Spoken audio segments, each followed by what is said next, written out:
Good morning. As you know, over the last several days, we've been having conversations on Capitol Hill, Secretary Mnuchin and myself, with Democrat and Republican leaders, both in the House and the Senate. Last night, we concluded a meeting with Senator Schumer and Speaker Pelosi a little bit before 10 o'clock. And at the president's direction, we have made no less than 4 different offers to Democrats on Capitol Hill on how we can make sure that the enhanced unemployment that is set to expire today, along with eviction protection that is set to expire as well, is protected. And those 4 different offers have been actually rejected. But more importantly than that, they've not even been countered with a proposal. So the Democrats are certainly willing today to allow some of the American citizens who are struggling the most under this pandemic to go unprotected. And the president has been very clear for us to be aggressive and forward-leaning to make sure that they get protected. And yet what we're seeing is politics as usual from Democrats up on Capitol Hill. It surprises me that when we talk about compassion and caring about those that truly are in need, that a temporary solution to make sure that unemployment, enhanced unemployment continues, has been rejected not once but multiple times.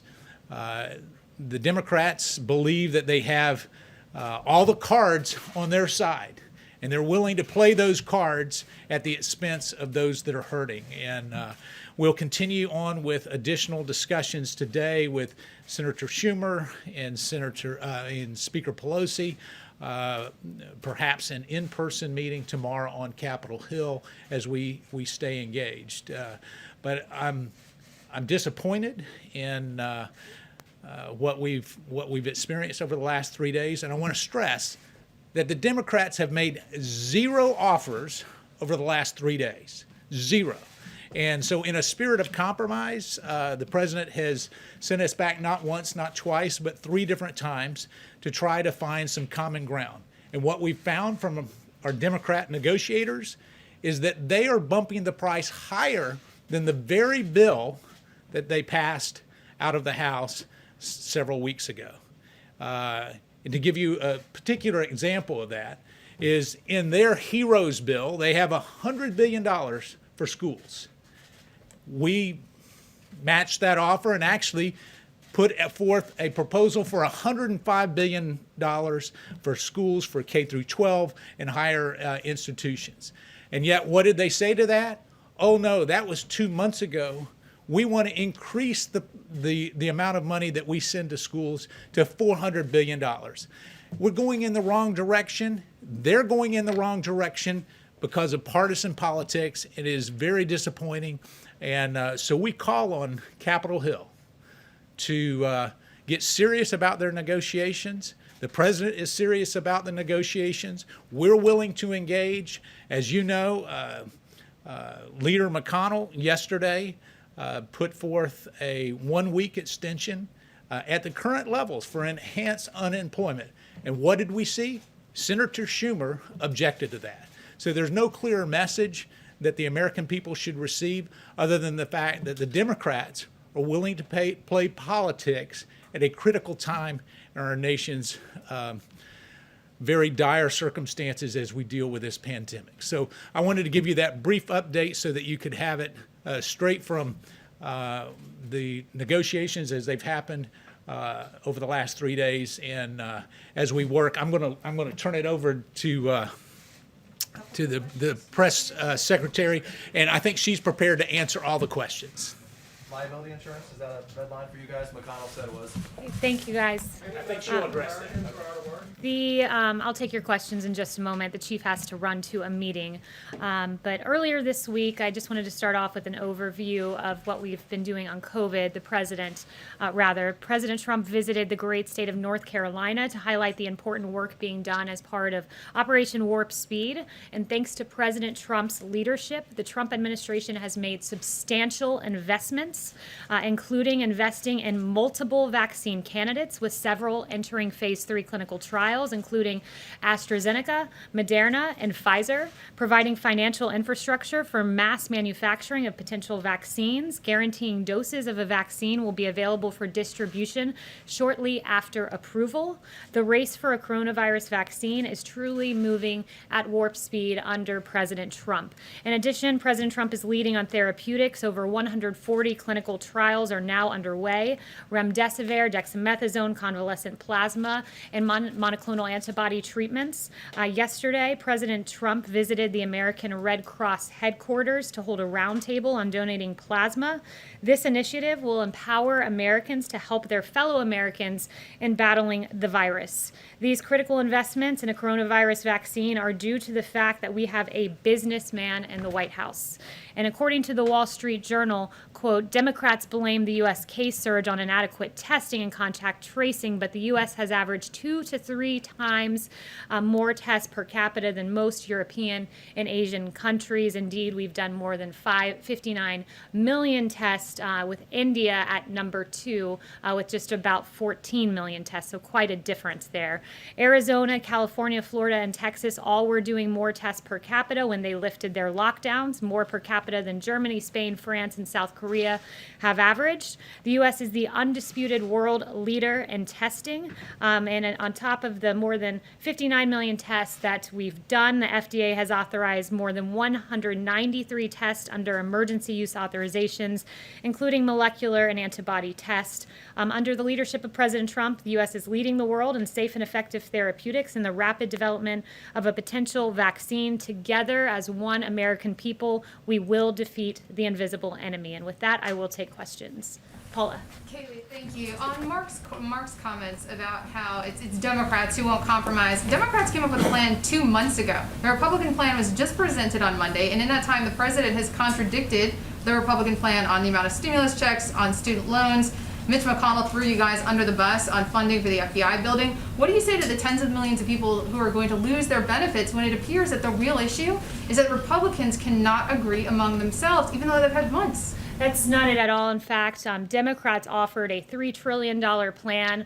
We have a very specific focus right now, and it's not this comprehensive plan, whether it be the HEROES Act the Democrats proposed that was unserious, or the HEALS Act. That narrow focus is this, that Americans are about to lose their unemployment insurance, and this White House, this Chief of Staff, this President, this Secretary of the Treasury have offered several iterations to make sure that Americans who through no fault of their own lost their jobs during this pandemic do not also lose these checks. We've made several proposals, as Mark Meadows just said to you. And how many proposals have the Democrats made? 0. And if you want to know where the Democrats' true intentions lie, look no further than the Martha McSally bill that was presented that would have extended the $600 unemployment insurance. It was rejected by Chuck Schumer, and that was a plan that the president was willing to endorse. The White House Kayleigh, what do you say to those that are going to lose $600 a week in unemployment payments that need that money? And also, why didn't you start negotiating earlier, and why only the offer of an extension of 1 week? Well, what I would say to them is that this is unacceptable, that the Democrats have been fundamentally unserious. And you just heard the Chief of Staff say a great example of that is they had this massive $3 trillion bill that called for $100 billion in school funding. We then gave $105 billion, which then was deemed insufficient. So if Democrats were interested in extending unemployment insurance and helping the American people, they would have endorsed the Martha McSally bill and extended this by a week to give us time as we try to extend this in perpetuity while we also focus on evictions as well. What do you say to those Americans that are about to lose $600 a week? That they need to be calling the offices of Chuck Schumer and Nancy Pelosi and say, get to work and stop engaging in politics on the backs of hardworking Americans who deserve these checks, who lost their jobs through no fault of their own. Are you willing to pass on the liability protection? That's a question for Mitch McConnell. He said that that's going to be a part of any bill, but that's Mitch McConnell's, that's his priority. This president is very keenly focused on unemployment insurance, and the Martha McSally bill is a great example of what Democrats are focused on. Yes. Kayleigh, if the president is so worried about how long it'll take to count ballots in the election, then why isn't the president and this White House doing everything it can to secure more funding for staffing and other resources to make sure that we can have a safe and proper election? Look, what this White House is focused on is making sure that our election is not riddled with voting fraud and that the timetable is not hung up here. There are several lawsuits that the campaign is engaged on, and I would point you to the campaign for specifics That doesn't answer my question, though. My question is, what is the White House doing to get more resources for funding and staff to make sure, as the president says, that it will be a secure and safe election? Well, as you know, Peter, states run their elections, and it is up to states to make sure that they have the capacity. But what this White House is focused on is ensuring that what Jeffrey Toobin has said over at the New Yorker, CNN contributor, notably, New York's primary vote count chaos signals trouble for November. And as he noted, you want to talk about the president, but Jeffrey Toobin himself, Democrats control the state government of New York. They are responsible for creating the fiasco that is unfolding now, and that is certain to get worse in November. States need to get their acts together when it comes to elections. And as we see in New York, where we're 5 weeks out from that election, and in fact, we still don't know the outcome of a congressional race, and that is certainly not what we want to see. And I'm asking you about the president. You asked why I was Darlene. asking about the president. I'm asking about the president because you work for the president. I guess Yes. the question is Oh, more Ann. specific. Thank you, Kayleigh. So the president's meeting this morning in a few minutes with the National Association of Police Organizations. In 2008 and 2012, they supported Barack Obama and Joe Biden. In 2016, they didn't support either candidate, and now in 2020, they're endorsing President Trump. To what does the White House attribute this change in support? Well, it's clearly a change in the Democrat Party, Jen. When you look at the polling on defunding the police, ABC News, Ipsos poll, 64% oppose defunding the police. Huffington Post, 57% oppose. Rasmussen, 59% oppose. But make no mistakes, Democrats want to defund our law enforcement. It comes at a time where 64% of Americans say they are concerned that growing criticism of America's police will lead to a shortage of police officers and reduce public safety in the community where they live.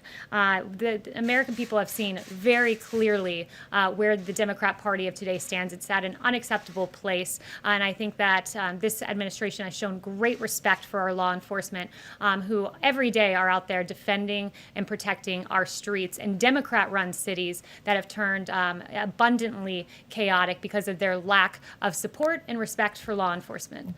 Darlene. Can you explain why the White House did not counter with a comprehensive plan of its own? You said the White House was focused on two things, the unemployment insurance and evictions. Why not have a more comprehensive proposal to counter what the Democrats have put on the table? So I've walked through at this podium the more comprehensive plan that this White House was hoping to see, and our priorities like tax rebates, unemployment benefits, enhanced hiring and retention payroll credits, workplace tax credits, restaurant donations, and others. Those are all part of the HEALS Act. So there is a comprehensive plan that was put forward by Republicans on the Hill with several White House priorities in it. But right now, at this day, at this moment, our focus is making sure that Americans who have lost their jobs get their paychecks. It's why, as you heard the Chief of Staff say, we've made 4 proposals. Democrats have made precisely 0. Jen. About the nomination of General Tata, is the White House still behind that? The president still supports General Tata. Yes. Kayleigh, so is there anything that you agree with on the Democrats after all these negotiations? Are there any points of unity so far? Well, look, they've presented 0 plans. So we've presented 4, they've presented 0. So do we agree with them? It seems that they don't agree with us. The White House supports unemployment insurance benefits. The White House supports ensuring Americans don't get evicted. But what do the Democrats support? What do they stand for? So far, they've offered 0, nothing, except rejecting Martha McSally's bill to ensure that those who are receiving those checks continue receiving them. Is there an upper limit, Yes. Kayleigh, for the amount that you're willing to go to? Has the White House decided on some sort of a cap for how much you're willing to spend this round? Not that I'm aware of. The president has said, he wants to make sure money gets to the American people. Yes. The Trump administration wants $377 million in the coronavirus relief bill for the the long-delayed modernization of the West Wing. How is that a priority in terms of the coronavirus pandemic? You guys talked about priorities. You had the FBI bill, which doesn't seem to have much support from Capitol Hill as well. So two things, and I'm glad you asked that because I do want to give you some details about those two items in particular. When it comes to the FBI building, this has been a long discussed issue. I would note that the 3 previous COVID bills that have been passed had plenty of other things in them that were not related to COVID. One of those examples is the Harbor Maintenance Trust Fund.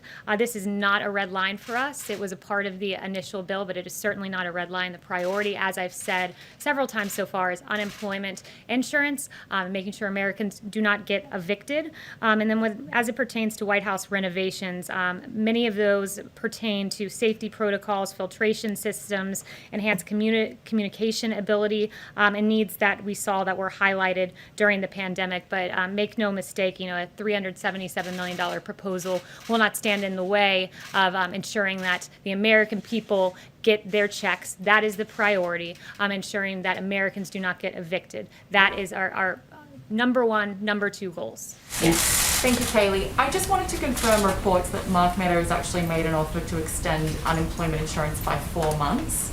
I haven't spoken to him on that precise proposal, but as he's mentioned, there were 4 that were made. Maybe a follow-up question then. I want to change gears and talk to you about Twitter. We reported yesterday that the Israeli government wrote to Twitter's CEO asking him to remove tweets from Iran's supreme leader, Ayatollah Khamenei, calling for the genocide of the Israeli people. The company refused to do that because they said that the tweets were, quote, comments on current affairs. I'm wondering if the White House has a response, given that Twitter has recently begun restricting the president's own tweets for glorifying violence, quote, glorifying violence and spreading misinformation, and if you have spoken to the president about any further action perhaps he's taking on social media companies. Yeah, it's a great question, Ebony. I did see that New York Post story, and I thought it was very eye-opening, and it tells you where these social media companies stand, where they're not willing to assess the Ayatollah Khomeini's tweets, but they are willing to assess President Trump's tweets. It's really appalling, and it just speaks to their overwhelming, blinding bias against conservatives and against this president. And we are taking action. The administration is submitting a petition to the FCC for proposed regulatory changes to hold social media companies accountable for their censorship. And this petition that was previously reported on earlier in the week asked the FCC to end the loophole that allows social media companies to escape civil lawsuits for their own speech, fact checks, and deplatforming. And the petition seeks to expose social media companies to liability as a speaker or a publisher if they act as editors of content on their platforms or remove lawful speech based on politics. And very good work by the New York Post in highlighting that issue.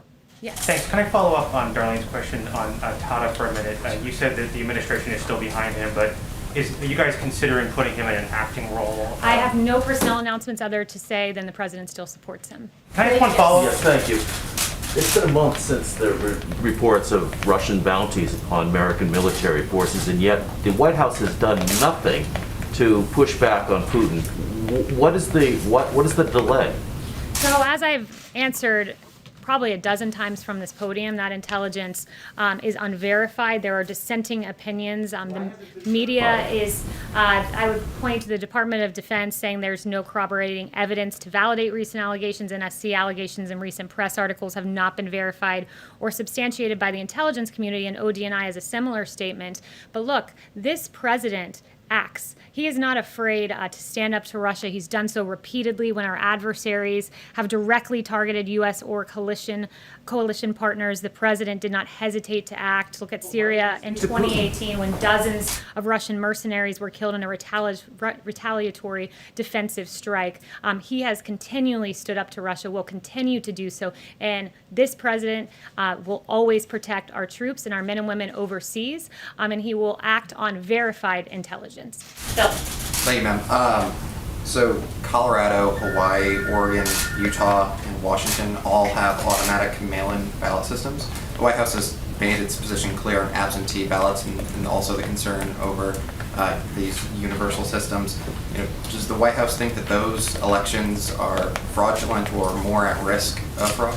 always a mail-in ballot system, mass mail-out ballots are going to be more at risk of fraud. Look at LA County, where 112% of LA County is registered. That means you have 12% of excess ballots floating around that are, we know at least 12% that are not accurate ballots that were mailed out.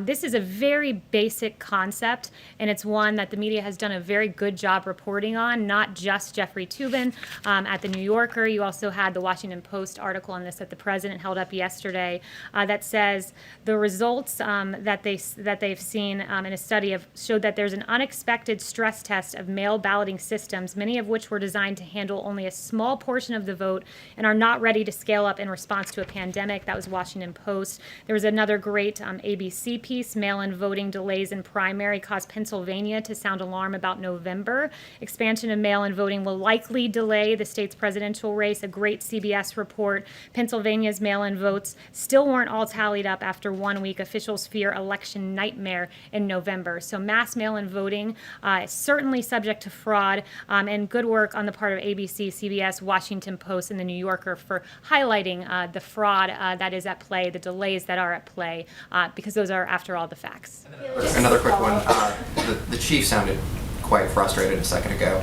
Is there any situation in which the White House would walk away from negotiations on Phase 4? I won't get in the middle of the negotiations, and I'll leave that to the chief and to the Secretary of Treasury. But yeah, there's a lot of passion because we're passionate about making sure Americans are taken care of. I've heard the president personally talk about this. It is his goal to make sure that those who have lost their job get these payments, and those who, through no fault of their own, do not get evicted from their homes. So those, again, two big priorities for the president. Raquel? Yes, thank you, Kayleigh, so much. I have two questions. One, you were here saying that how well the administration is doing is responding to the pandemic, but the facts don't show that, and Americans are struggling and scared. What do you tell them, the American people? So the one thing I would say is the president's made clear that we're at a place where we want all Americans to make sure that they socially distance and that they make sure they engage in mitigation tactics. And the president's been clear on that. But one of the things I think, as when you look at the United States response, you look at the fact that we were supposed to have a ventilator shortage. In fact, we had a ventilator surplus. We were told that there's a testing shortage. Well, it turns out we've done at this point almost 60 million tests. This president led on the development of remdesivir. We just saw this week promising signs from convalescent plasma. Our therapeutics are advanced, I would argue the best in the world. And that's why when you look at, in particular, at the case fatality rate, which the president often talks about, you see that tells a big story. When the U.S. case fatality rate is at 3.4%, the world's is at 4% averaged, and the EU at 9.7%. That is a testament to our therapeutics. But we encourage every American to engage in mitigation efforts. And it's patriotic, as the president said, to wear a mask, especially when you can't socially distance. Hunter. Can I ask another question on the travel ban? Hunter. A travel ban. Travel ban. Yes, there is a movement growing called Love is Not Tourism. They are families and couples separate for a month because of the travel ban. Couples who couldn't be together on their childbirth, or mothers and sons, or are separated during illness. They are asking if the administration could consider a waiver in their cases. I haven't spoken to the president about those specific cases, but this president will always put America first. This president put in place the travel bans to protect American lives, and they've done that. Dr. Fauci acknowledging that the travel bans have saved American lives, and that is our goal at this moment. Hunter. Thank you, Kayleigh. Two quick questions for you. Herman Cain passed away yesterday, and obviously he had tested positive for COVID 9 days after attending the president's rally in Tulsa. Officials there have connected the rally to a spike in cases.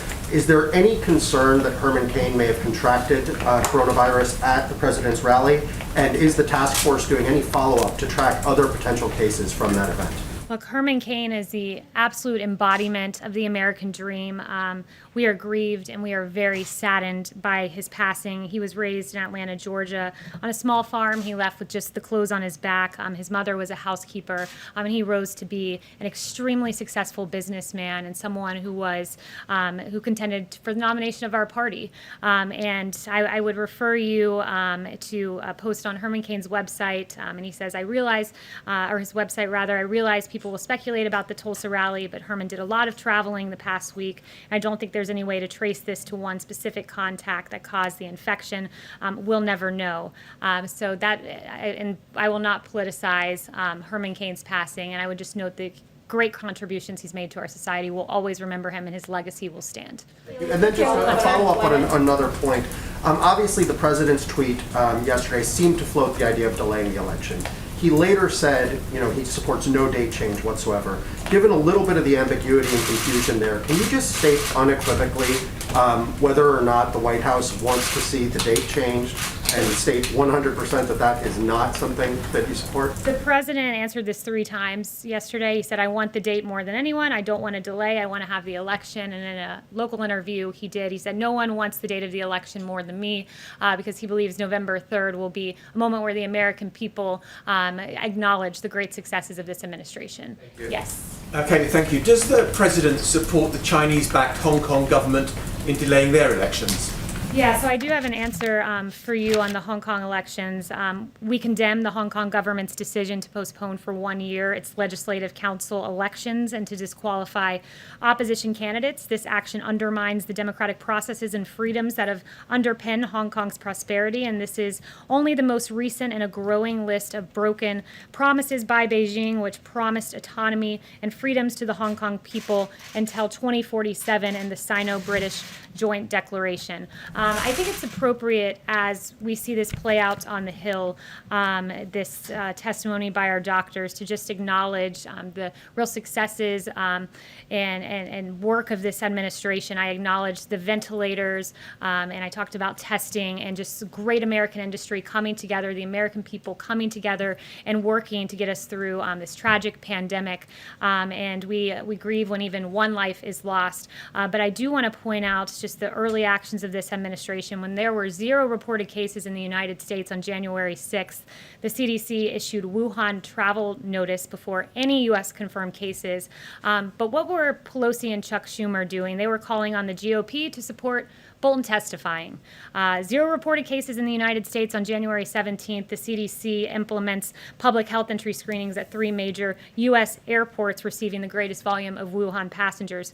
What were Democrats doing? House Democrats were preparing to file their first brief in the sham impeachment inquiry. When there was 1 reported case in the United States on January 21st, CDC activated Emergency Operations Center. What were Democrats doing? Chuck Schumer was calling for witnesses in the impeachment trial, and Pelosi released a statement criticizing Mitch McConnell for his trial rules. And finally, when there were 7 reported cases in the United States on January 31st, President Trump issued travel restrictions on China and the first mandatory quarantine in more than 50 years. And those travel restrictions saved American lives. But what were Democrats doing? Pelosi was introducing the No Ban Act, which would have imposed undue limitations on the president's authority to restrict entry of aliens into the United States. And what are Chuck Schumer and Nancy Pelosi doing now?